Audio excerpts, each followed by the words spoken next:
Accepting this standard would mean that we would have to accept religious radicals indoctrinating people to blow themselves up, but because they say they endorse it because of the indoctrination they've been subjected to, it's somehow okay. So Jubilee is a large YouTube channel that recently released a video with Alex O'Connor as an atheist arguing against, I believe it was 25 Christians. They actually spoke about things that were quite related to antinatalism. So I wanted to go into what they said, break it down, and I don't think there's anything else to go over, so let's get into it. The most important thing about a sentient creature is not what merely happens to them, it's about the total timeline of their life and how and where their life permanently ends. Meaning, if you were to judge an author of a narrative, and the first few chapters, let's say, there's a lot of bad things happening, but the end ends with this crescendo where there's victoriousness, there's redemption, there's beauty, and everyone in the story actually endorses their entire existence that they live. They can look at their they can look at their total timeline, and they actually each subjectively come to the conclusion, I'm glad I was made, and I totally see what my suffering was for. For you to show that there's a problem, you have to show to me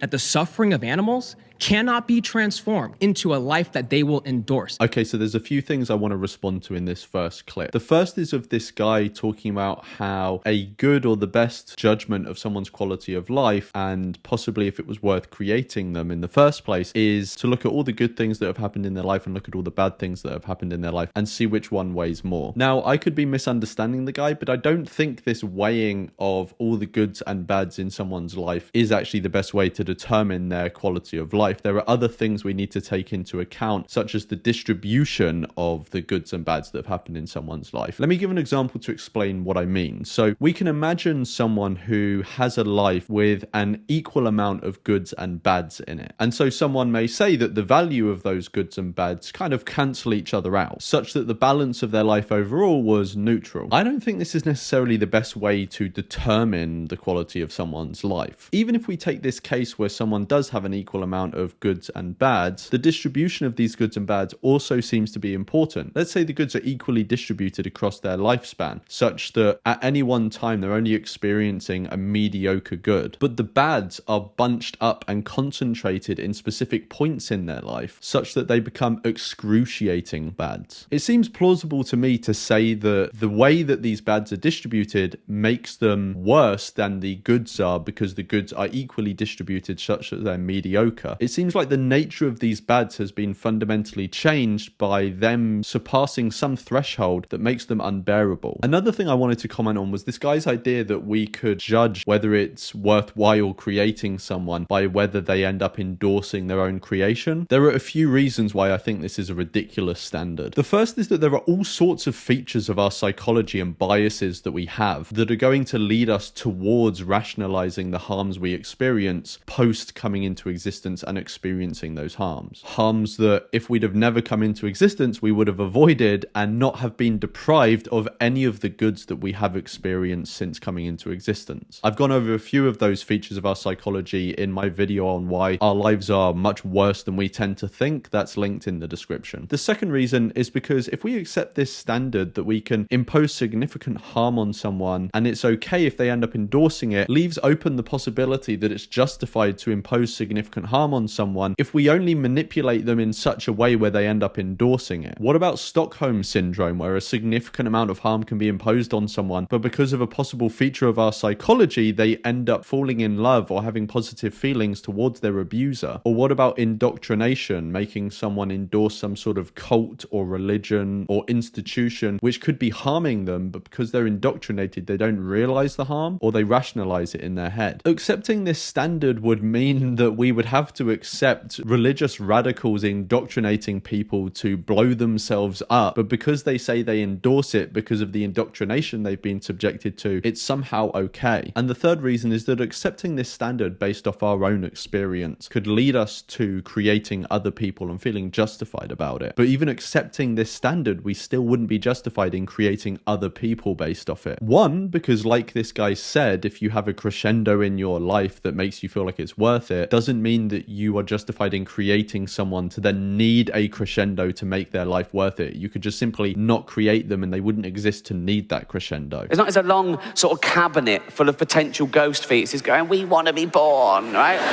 The second reason is that even if you create someone, you don't know if they're going to have the cognitive capacity to use such a crescendo to rationalize their own harm or make them feel like it was worth it. Then at the end of this clip, the guy references non-human animals, and that's because this section of the video was about Alex presenting the case of wild animal suffering as a reason to doubt the existence of a benevolent and all-powerful God. Of course, Alex deals with this in the video, and you can watch the full video linked in the description to see how he does that. But the fact is that other animals are generally severely limited in their capacity to use suffering or transform it to gain some sense of meaning. The vast majority of suffering and harm that animals come to is simply gratuitous and doesn't serve an ultimate purpose. And to link this back to antinatalism, that is one of the many reasons that antinatalists should be opposed to creating other animals through breeding them ourselves, maybe in our homes, but also paying for them to be bred into existence in places like animal agriculture. This is not something that antinatalists should be engaging in. But also, even if we just restrict it to human procreation, we don't know if the person we're creating is going to have the cognitive capacity to be able to utilize suffering or transform it in some way to make them feel like their life is meaningful or the suffering is meaningful. I'm a father. I want my son to become just like I am, better than I am. Is it possible to reach his potential without suffering in his life? Perhaps not, but there's Okay, so suffering is necessary. There are a few things I want to say Okay. here. Firstly, that kind of moral development doesn't apply to non-human animals, as I've already said. Also, if, I don't want to talk about your son because it's tragic to think about, but somebody else's son Sure. has suffered and died immediately as a Sure. result of that suffering, they don't get to develop in the same way. I would agree that on a micro level, it's very hard to justify. And we can ask the question, why doesn't God intervene on all So of look, these you might be able to sufferings? justify an amount of suffering. Yeah. Right? But the fact that there's so much gratuitous suffering in the world is what I think makes God's existence unlikely. There are some instances where maybe a certain amount of suffering brings about a certain amount of good in a situation. That, by the way, would count as a justification. But when a child dies of leukemia and they're dead, Could there be a purpose to it? What if the death of the child brings their parents to God? then to perhaps salvation? then the parents should be grateful that their child got leukemia because it's doing the will of the No, Lord. not necessarily. That seems All obscene right, to me. pause. One thing I wanted to say about this clip is that the guy says that suffering is ultimately necessary because it is required for people to reach their ultimate potential.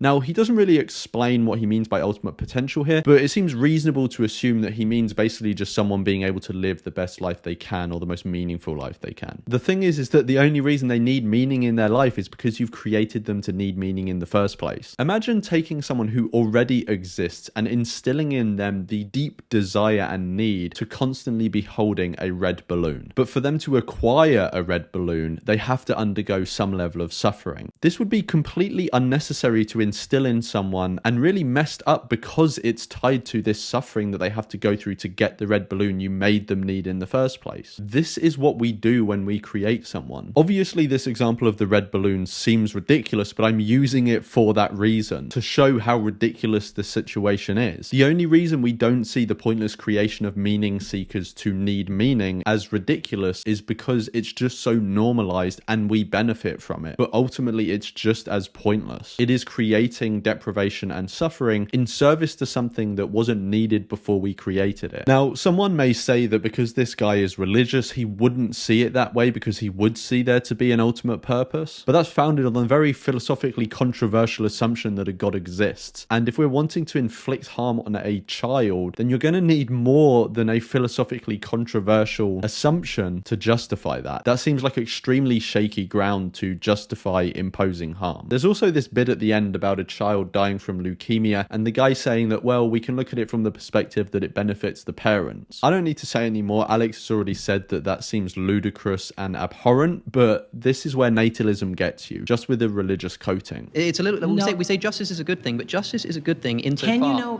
Hold on. Justice is a good thing insofar as it overcomes injustice. That's what it's there for. In the same way that chemotherapy is a good thing because it tries to overcome cancer. If I said that I was going to create cancer so that we could have the good of chemotherapy, and you said, why would you do that? And I said, because there's no way for us to achieve the good of chemotherapy without creating cancer, you'd look at me like I'd lost my mind. In this clip, Alex uses the example of chemotherapy as a thing that's advantageous and beneficial to have, but only because there's a need for it in the first place, i.e. the existence of cancer. And that creating cancer so that we could benefit from chemotherapy is a ridiculous idea. And I want to tie this to antinatalism by using an example from David Benatar's book, Better Never to Have Been. Sick is prone to regular bouts of illness. Fortunately for him, he is also so constituted that he recovers quickly. Healthy lacks the capacity for quick recovery, but he never gets sick. It's bad for sick that he gets sick, and it is good for him that he recovers quickly. It is good that healthy never gets sick, but it is not bad that he lacks the capacity to heal speedily. The capacity for quick recovery, although a good for sick, is not a real advantage over healthy. This is because the absence of that capacity is not bad for him. This in turn is because the absence of that capacity is not a deprivation for healthy. Healthy is not worse off than he would have been had he had the recuperative powers of sick. Sick is not better off than healthy in any way, even though sick is better off than he himself would have been had he lacked the capacity for quick recovery. This is analogous to the case of someone coming into existence and showing that coming into existence is no advantage over never existing. Even though it's a benefit to people who exist that they experience pleasure, that is not an advantage over never existing, because if someone never exists, they don't have the need or desire for that pleasure. And then on the other hand, there is a disadvantage in existing because we experience harm, but someone who never exists never experiences any harm. So there's no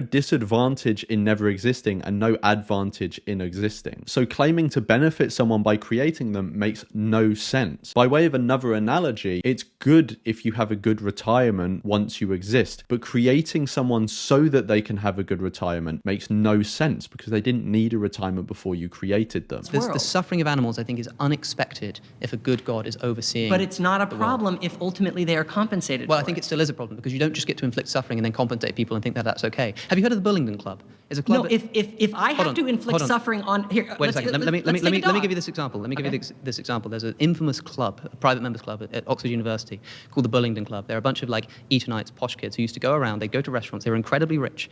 They would host a dinner and then they would trash the place. They'd flip over tables. They'd smash things. They'd cover the walls and everything. It was absolutely devastating, just horrible behavior. And then when the owner came up and said, "What the hell have you done?" They just paid them off. They said, "Hey, have a bunch of money." And not only that, they paid them way more than the repairs are worth. So they could get away with it because if anything, they've done those people a favor. No, it's still terrible, awful behavior because even if you've compensated someone for it, if you've caused them for suffering, which by the way, still hasn't been explained real quick, I got why 30 that suffering seconds. I got exists, 30 seconds. it doesn't seem like it's worth it. Let me do this. Or if it's not worth it, it doesn't seem like it's justifiable. It can be worth it, though. For instance, a dog that's getting a shot has no idea what's going on. He's just thinking, this hurts and is so terrible. And the thing is if it ultimately saves its life, it's worth it. Yeah, but imagine so if you there had the is a opportunity- compensatory reward for the suffering that's there, everything can be redeemed. I understand and what you're in saying. your view, is life even worth it? Because if life is mostly suffering, even for the animals, then isn't the logical conclusion to end this project altogether? This is the same with procreation. Now, because of what I spoke about before about coming into existence not being a benefit, I would say that all the suffering and harm that we experience isn't compensated. But you don't have to maintain that to understand the point that Alex is making and that I'm tying to procreation. It's extremely controversial to assert that you can impose significant harms on someone because you'll give them some benefit later. Let's be real. People would go out of their minds if someone pushed them out the line in a queue for coffee and ordered their coffee for them. But in that instance, the harm is basically trivial and they get a guaranteed coffee out of it. When creating someone, the harm imposed is much more serious and the benefits are more speculative. The magnitude of the benefit is unknown. And even if we knew how large it was, we wouldn't know the character of the person we're creating and whether they would accept that in trade for the harms that they're going to experience. All of this is unknown, and it's on top of the foundation of a controversial assertion that we can impose harm on someone because we'll benefit them later. We only accept this standard so readily in the procreative context just because it's the norm and we benefit from it. I've covered this double standard and this hypocrisy we have around creating people in another video which I've linked in the description. Anyway, that's everything I had to say on this video. Let me know what you thought of my thoughts and what you thought of Alex's and the other people's thoughts, and I'll see you in the next one.